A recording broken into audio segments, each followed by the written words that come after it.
ایک ہے تقرب بالفرائض، جس کو اللہ کہتا ہے کہ یہ مجھے سب سے زیادہ محبوب ہے، اور ایک ہے تقرب بالنوافل جو بلندی میں بہت اونچا ہو جاتا ہے۔ اب یہاں پر میں آپ کو بتاؤں، جن حضرات نے میرے تقاریر سنی ہے یا میرا کتابچہ پڑھا ہے جہاد فی سبیل اللہ کی حقیقت، کہ 9 منزلیں میں بیان کیا کرتا ہوں۔ سب سے اونچی منزل تو لازماً 9ویں ہے، سب سے اہم منزل وہ پہلی ہے، یہ اچھی طرح سمجھ لیجیے۔ پہلی ہوگی تو دوسری ہوگی، دوسری ہوگی تو تیسری ہوگی، پہلی ہی نہیں ہے تو اوپر کا کیا تصور؟ تو ایک ہے اہم ترین ہونا، ایک ہے بلند ترین ہونا۔ بلند ترین 9ویں منزل ہے قتال فی سبیل اللہ، اور اہم ترین ہے اپنے نفس کے خلاف جہاد، ان تجاہد نفسک فی طاعت اللہ، یہ اہم ترین ہے، اہم ترین، وہ بلند ترین۔ اسی طرح حضور کی ایک حدیث میں آیا، صحابہ سے سوال کیا کہ تمہارے نزدیک سب سے خوبصورت ایمان کس کا ہے؟ عجب، عجیب، عجیب عربی زبان میں اردو میں ہم کہتے ہیں کہ جو کوئی نئی سی بات ہو، عجیب۔ عربی میں عجیب کے معنی ہے صرف خوبصورت کے، خوبصورت بات۔ سب سے زیادہ خوبصورت ایمان کس کا ہے؟ صحابہ نے کہا فرشتوں کا، حضور نے رد کر دیا، انبیاء کا رد کر دیا، ہمارا رد کر دیا۔ پھر فرمایا کہ سب سے ان اعجب الایمان خلقا لاخوانی الذین یاتون من بعدی یجدون صحفا فیہ کتاب اللہ فیؤمنون بما فیہا، میرے نزدیک خوبصورت ترین ایمان میرے ان بھائیوں کا ہوگا جو میرے بعد آئیں گے، اور انہیں تو صرف اوراق ملیں گے جن میں اللہ کی کتاب لکھی ہوگی، اس پر ایمان لائیں گے۔ اب دیکھیے، افضل ترین ایمان صحابہ کا ہے، کسی بڑے سے بڑے ولی کا ایمان بھی کسی ادنا سے ادنا صحابی سے بڑھ کر نہیں ہے، یہ نوٹ کر دیجیے، یہ ہمارا اجماعی عقیدہ ہے۔ افضل ترین ایمان صحابہ کا، لیکن خوبصورت ترین، عجب ترین ایمان یہ ہے کہ ان کا جو میرے بعد آئیں گے انہیں تو اللہ کی کتاب ملے گی اور آنکھ میں لکھی ہوئی، اس پر ایمان لائیں گے۔ تو ان دونوں چیزوں کو رکھیے، ایک ہے سب سے زیادہ محبوب اللہ کو کیا ہے، وہ تو فرائض کے ذریعے سے تقرب ہے، اور سب سے اونچا جو ہے تقرب کا مقام وہ نوافل کے ذریعے سے ہے۔ اب جو باریک بات ہے وہ سمجھنے کی ہے، اس میں حالات کے اعتبار سے فرق واقع ہو جائے گا۔ فرض کیجئے نظام باطل کا غلبہ ہے، اس میں تو فرض ہے اس نظام باطل کے خلاف جد و جہد، اس کو ختم کر کے جڑ سے اکھیڑ کر جو اللہ کا دین ہے، دین حق، اسے غالب کرنا۔ اس فرض کو تو آپ بھولے ہوئے ہیں، نوافل میں زور لگا رکھا ہے، ساری رات کھڑے ہیں، نفلیں پڑھ رہے ہیں، روزے رکھ رہے ہیں، جو بھی روزہ حضور سے ثابت ہے وہ سب رکھ رہے ہیں۔ یہ جو نوافل یہ اللہ کے ہاں قبول نہیں ہے۔ فرض کو چھوڑ کر اگر کوئی شخص فرض نماز چھوڑتا ہے، وہ نہیں پڑھتا 5 وقتہ نماز اور باجماعت کا اہتمام نہیں کرتا، تو اگر ساری رات بھی کھڑے ہو کر نوافل ادا کرے گا تو زیرو ہے، اس لیے کہ پہلے فرض ہے، نفل کا بعد۔ ہاں، نوافل کے ذریعے سے تقرب بلند ترین تو ہے، لیکن یہ کب ہوگا؟ جب اللہ کا دین قائم ہو گیا ہو، نظام حق کا ہے، اس نظام کو آگے پھیلانا حکومت کا کام ہے،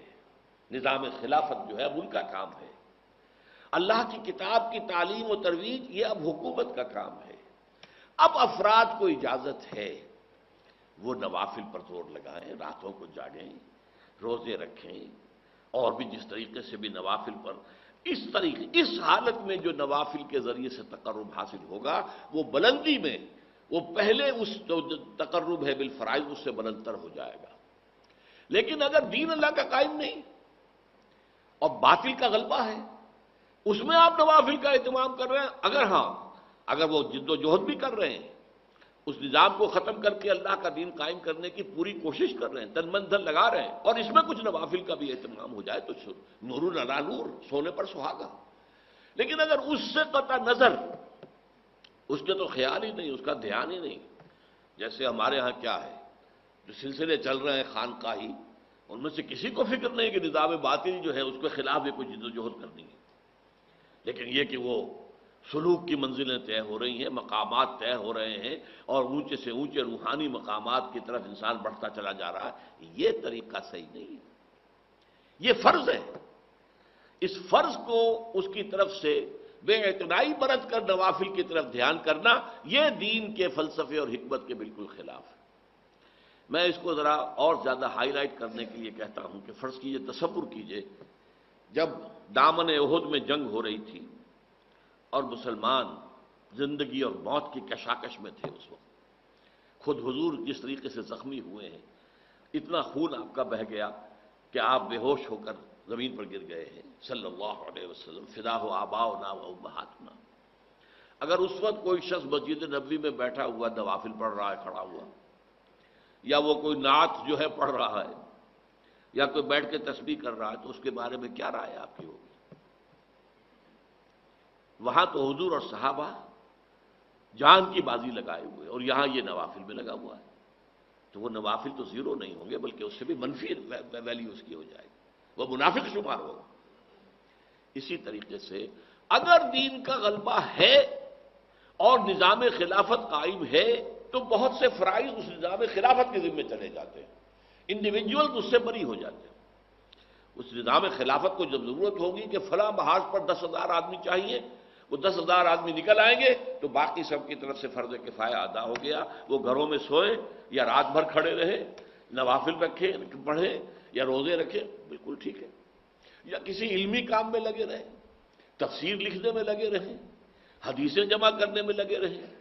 فقہ کی بحثیں جو ہے وہ کرنے میں لگے رہے، ٹھیک ہے، بالکل صحیح ہے۔ لیکن اگر غالب جو ہے نظام وہ باطل کا ہے اور اس کے خلاف جد و جہد نہیں ہو رہی، تو پھر یہ سارے کام جو ہیں یہ زیرو سے ضرب کھا کر زیرو ہو جائیں گے۔ پرائمری امپورٹنس ہوگی اللہ کے دین کو قائم کرنے کی جد و جہد۔ یہ ہے فرق تقرب بالنوافل اور تقرب بالفرائض کا۔ اب یہاں اس آیت میں دیکھیے کس خوبصورتی کے ساتھ آیا ہے، یا ایھا الذین آمنوا اتقوا اللہ وابتغوا الیہ الوسیلۃ وجاہدوا فی سبیلہ لعلکم تفلحون۔ جہاد کرو اس کی راہ میں، یہ ہے فرض۔ نوافل اور رات کو کھڑے رہنا یہ نوافل ہے، روزے رکھنا نوافل ہے، روزے رمضان کے فرض میں باقی نفلی ہے، لیکن جہاد، اللہ کی راہ میں جہاد، جد و جہد، جان اور مال کا کھپانا، کس لیے؟ تاکہ اللہ کا دین قائم ہو، اللہ کا نظام برپا ہو جائے۔ یہ ہے گویا کہ تقرب اللہ کا سب سے بڑا وسیلہ جو یہاں بیان کیا جائے۔ کیوں؟ کہ اس وقت صورت کیا تھی کہ حضور اور صحابہ اس جد و جہد کے اندر تھے۔ وہ تو آپ کو معلوم ہے کہ جو جد و جہد کر رہے تھے اس میں جانیں مال کھپا رہے تھے، جانیں دے رہے تھے صحابہ کرام، یہاں تک کہ حضور کی اپنی تمنا اور آرزو یہ تھی لوددت ان اقتل فی سبیل اللہ ثم احیا ثم اقتل ثم احیا ثم اقتل، میری بڑی خواہش ہے میں اللہ کی راہ میں قتل ہو جاؤں، پھر زندہ کیا جاؤں، پھر قتل ہو جاؤں، پھر زندہ کیا جاؤں، پھر قتل ہو جاؤں۔ ایک طرف تو وہ حضرات ہیں، تو اگر کوئی شخص اس سے کنارہ کشی کر کے اور نوافل کے اندر لگا چلہ کشی کر رہا ہے، روزہ عام نہیں، روزہ اور بھی، اب جو ہمارے ہاں صوفیاء کے ہاں روزے جو رائج ہیں اس میں طرح طرح کے روزے ہیں، وہ صرف ایک دن کا روزہ نہیں، کئی کئی دن کے روزے، جس کو وہ صوم وصال کہا حضور نے، وہ بھی رکھتے ہیں۔ حالانکہ اس سے صحابہ کرام کو حضور نے منع کر دیا تھا کہ آج روزہ آپ نے رکھا اور شام کو افطار نہیں کیا، بلکہ رات بھر بھی وہ روزہ رہا، اگلے دن بھی پورا روزہ رہا، اور پھر اگلے روز جا کے آپ نے افطار کیا، تو اسے کہیں گے صوم وصال، 2 دن کا صوم وصال ہے، 3 دن کا صوم وصال، تو مسلسل جو ہے 3 دن تک روزہ چل رہا ہے۔ حضور رکھتے تھے، لیکن صحابہ کو آپ نے منع کیا، انہوں نے شکوہ بھی کیا، حضور آپ رکھتے ہیں ہمیں منع کرتے ہیں، تو آپ نے فرمایا ایکم مثلی، تم میں سے کون ہے مجھ جیسا؟ ابھی تو عند ربی، میں تو رات گزارتا ہوں اپنے رب کے پاس، وہ یطعمنی و یسقین، وہ مجھے کھلاتا بھی ہے پلاتا بھی ہے۔ اب وہ کیا کھلانا ہے، کیا پلانا ہے، کیا اس کی روحانی حقیقت ہے، یہ ہم نہیں سمجھ سکتے۔ یہ خصائص نبوی میں سے ہے، وہ چیزیں کہ جو خاص ہیں نبی اکرم صلی اللہ علیہ وسلم کے ساتھ، جو امت کے لیے پھر عام طور پر جس کی اجازت نہیں ہے، لیکن اس قسم کے روزے بھی وہاں رکھے جاتے ہیں، لیکن اس سے کوئی پرواہ ہی نہیں، فکر ہی نہیں کہ نظام باطل کا ہے۔ تو باطل کے اقتدار میں تقویٰ کی آرزو، کتنا ہنسی فریب ہے جو کھا رہے ہیں ہم، وہ متقی بھی بن رہے ہیں، شیخ بھی بن گئے ہیں، شیخ المشائخ بھی بن گئے ہیں، اور وہ زبدت جو ہے مرشدین بھی بن گئے ہیں، سب کچھ ہو گئے ہیں، لیکن یہ کہ اس باطل کے خلاف کوئی کشمکش ہے ہی نہیں، اس کے خلاف کوئی جد و جہد ہے ہی نہیں۔ اس کے ضمن میں تو پھر وہ حدیث میں نے بارہا سنائی ہے، اور مولانا اشرف علی تھانوی رحمۃ اللہ علیہ نے اسے جو انہوں نے مرتب کیے تھے خطبات جمعہ، ان میں جو دوسرا خطبہ ہے اس میں اس حدیث کو کوٹ کیا ہے۔ اوح اللہ عز وجل، یہ بھی حدیث قدسی ہے۔ حضور فرما رہے ہیں کہ اللہ تعالیٰ نے عز وجل نے حضرت جبرائیل کو وحی کی، اوح اللہ عز وجل الی جبرائیل علیہ الصلوۃ والسلام ان اقلب مدینۃ کذا و کذا باہلھا، کہ فلاں فلاں بستیوں کو تل پٹ کر دو، الٹ دو ان کے رہنے والوں کے اوپر، ہلاکت، وہ ہلاکت جو عامورہ اور صدوم کی بستیوں پر آئی تھی، جو جس کی طرف حضرت لوط علیہ السلام بھیجے گئے تھے۔ اقلب مدینۃ کذا و کذا باہلھا، رہنے والوں سمیت الٹ۔ قال فقال، حضور فرماتے ہیں کہ اس پر حضرت جبرائیل نے عرض کیا بارگاہ خداوندی میں، یا رب ان فیہا عبدک فلانا لم یعصک طرفۃ عین، ان بستیوں میں تو تیرا فلاں بندہ بھی ہے جس نے آج تک پلک جھپکنے جتنی دیر بھی معصیت میں بسر نہیں کی، اس کے تقویٰ کا عالم یہ ہے۔ یہ گواہی کون دے رہا ہے؟ کوئی کرائے کا گواہ نہیں ہے، کوئی کرائے کا وکیل نہیں ہے، جبرائیل ہے، اور کہاں گواہی دے رہا ہے؟ بارگاہ خداوندی میں، جہاں ابو جہل بھی جھوٹ نہیں بولے گا۔ تو فرمایا قال فقال ان فیہا عبدک فلانا لم یعصک طرفۃ عین، قال فقال، اب حضور فرماتے کہ اللہ نے فرمایا اقلبھا علیہ وعلیہم، الٹو ان بستیوں کو، پہلے اس پر پھر دوسروں پر۔ فإن وجہہ لم یتمعر فی ساعۃ قط، اس لیے کہ اس کے چہرے کی رنگت میری حمیت، میری غیرت کی وجہ سے کبھی متغیر نہیں ہوا۔ منکرات پھیلتے رہے، شریعت کو پاؤں تلے روندا گیا، شریعت کی اور اللہ کی دیے ہوئی قوانین کی دھجیاں بکھیر دی جا رہی تھیں،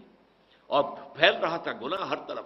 اور یہ لگا ہوا تھا تو فقط اللہ اللہ اللہ، خانقاہ میں بیٹھا ہوا۔ ظاہر بات ہے خانقاہ میں جو بیٹھا ہوگا اسے گناہ کرنے کی کیا ضرورت ہے؟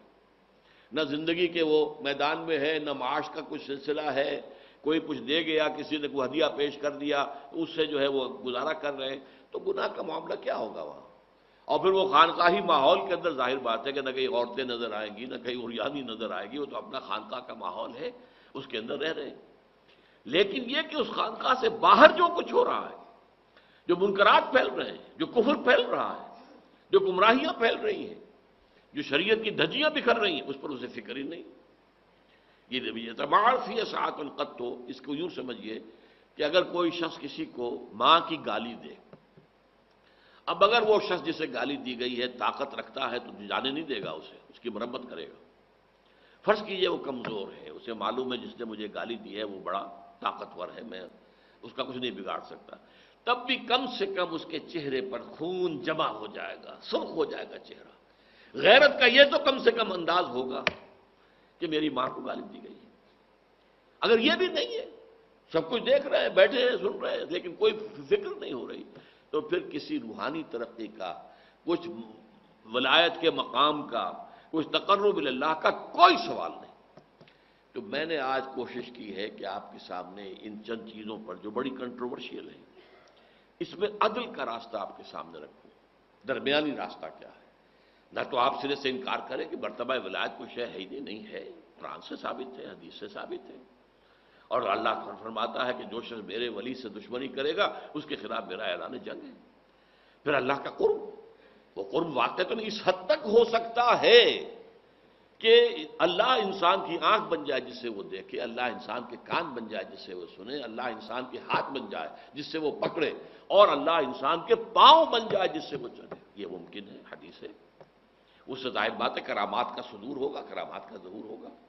لیکن اس کے ساتھ اس بات کو سمجھنا، ان میں پہلی شرط تقویٰ ہے، اور نمبر 2 یہ کہ یہ تقرب اللہ کے لیے ایک ہے فرائض کے ذریعے سے، جہاد فرض ہے، فرض عین ہے، باطل کا غلبہ ہے تو فرض عین ہے اس کے خلاف جد و جہد کرنا، اور اس کے لیے اجتماعی جد و جہد کرنا۔ جیسے نماز 5 وقتہ فرض ہے، اور اس کے لیے اگر کوئی شخص مسجد سے فاصلہ اس کا زیادہ نہ ہو اور وہ گھر میں نماز پڑھے، اس کی نماز قبول نہیں ہوگی۔ لا صلاۃ علی جار المسجد الا فی المسجد، جو مسجد کے پڑوس میں رہتا ہے اس کی نماز قبول نہیں ہوگی اگر وہ مسجد میں حاضر ہو کر نماز نہیں پڑھ رہا 5 وقت، جماعت کا انتظام نہیں کرتا۔ تو ان فرائض کی طرف توجہ نہ ہو، اللہ کے دین کے غلبے کی جد و جہد نہ ہو،